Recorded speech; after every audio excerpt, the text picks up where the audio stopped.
So, if you're a pharmacy student or a graduate in Pennsylvania, you know that big, scary acronym standing between you and your license? The MPJE. Look, it's notoriously tricky, and the pass rates, they prove it's not just you. In this breakdown, we're going to demystify this exam and give you a clear, strategic roadmap to absolutely crush it. All right, here's our game plan. First, we'll get into what this exam actually is, the legal gatekeeper. Then we'll dig into why it's become such a challenge. After that, we'll build your complete study arsenal, covering the must-have materials and, just as important, the right mindset. And finally, we'll wrap up with the logistics of passing and take a quick peek at what's next for pharmacy law exams. So let's just dive right in, shall we? Section 1, the legal gatekeeper. Before you can even think about conquering this thing, you've got to understand why it even exists in the first place. The Multi-State Pharmacy Jurisprudence Examination, or MPJE, thank goodness, is all about one thing: the law. It's the tool the Pennsylvania State Board of Pharmacy uses to make absolutely sure that every single pharmacist in the state has the legal know-how to protect public health and safety. And this, right here, is the key difference you have to get your head around. While the MPLEX tests all your clinical skills to make sure you can practice safely, the MPJE is all about jurisprudence. It's testing your ability to navigate this complex web of federal and Pennsylvania state laws, making sure you can practice legally. Two totally different worlds. Okay, so we get why it exists, but that doesn't really explain its fearsome reputation, does it? So let's get into the real talk. Why is the MPJE so tough? And listen, if you've been feeling like this exam is getting harder, you are not imagining things. The data shows a pretty steady decline in first-time pass rates. Think about it. We've dropped 10 whole percentage points in just a few years, from a solid 84% in 2019 all the way down to 74% in 2023. That's a big deal. And this isn't just numbers on a chart. It's about the real stress people are going through. Just take a look at this quote from a recent test taker on Reddit. "The exam was way harder than I expected. I would honestly be surprised if I passed." I mean, that feeling is super common, and it tells you everything you need to know about how tough this test feels.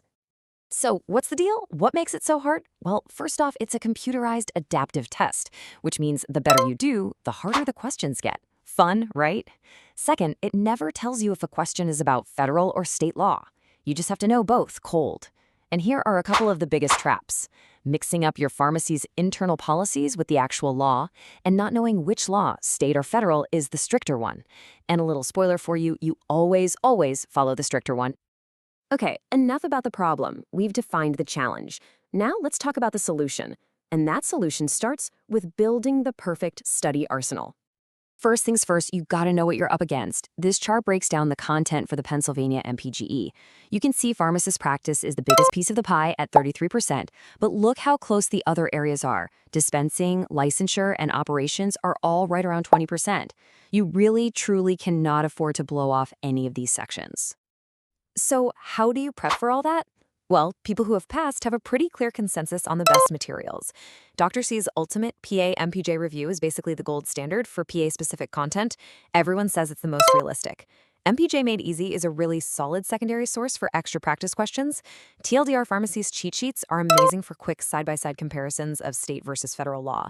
And, this is non-negotiable, you have to use the PA Board of Pharmacy website for the official Pharmacy Act and all the latest updates. But look, having the right books and websites is only half the battle. You also have to develop the right mindset. And that brings us to the second part of our solution, the legal mind strategy. To pass this exam, you have to literally switch your brain from clinical pharmacist mode to legal expert mode. Here's a framework to help you do that. 1. The stricter law rule. Always apply the tougher standard. 2. Don't fall into the wording trap. Words like dispense and administer have very specific legal meanings. 3. Know the exact duties for every role. What can a pharmacist do that an intern can't, or a technician? 4. Memorize the tiny details on prescriptions and labels. And 5. Remember that the rules for a hospital pharmacy are not the same as a retail pharmacy. And I want you to burn this quote from a Reddit user into your memory, because it highlights the #1 mistake people make. I'm going to say it again because it's that important. Your company policy is not the law. Your job might have its own internal rules, maybe for efficiency or extra safety, but the MPJ is testing the minimum legal standard. The right answer on the exam might feel totally wrong based on your daily workflow, and you just have to be okay with that. All right, you've got your study materials, you've got your strategy. Now let's talk about the end game. What actually happens after you take the exam and what's coming down the pipeline for pharmacy law. First, let's cover the basics. What happens if you don't pass on your first try? Well, the general rule from the National Association of Boards of Pharmacy is that you get up to 5 attempts per state. And yeah, you do have to wait a little while between tries. If you fail, there's a mandatory waiting period of at least 30 days before you can sit for the exam again. But, and this is so critical, Pennsylvania has its own specific rules that can be stricter. Historically, the state has required anyone who fails 3 times in a 2-year window to complete a special learning plan approved by the board before they can even try again. The moral of the story? Always check the absolute latest rules directly with the PA board. And looking ahead, there is a massive change coming to pharmacy law. The NABP is launching what's called the Uniform MPJE, or UMPJE, in 2026. The goal here is to create a single national law exam, which would make it so much easier for pharmacists to get licensed and practice in different states. So definitely keep that on your radar. So there you have it. That's our full breakdown of the Pennsylvania MPJE. We've covered what it is, why it's so challenging, and a 2-part game plan to get you ready. So we'll just leave you with this question to think about.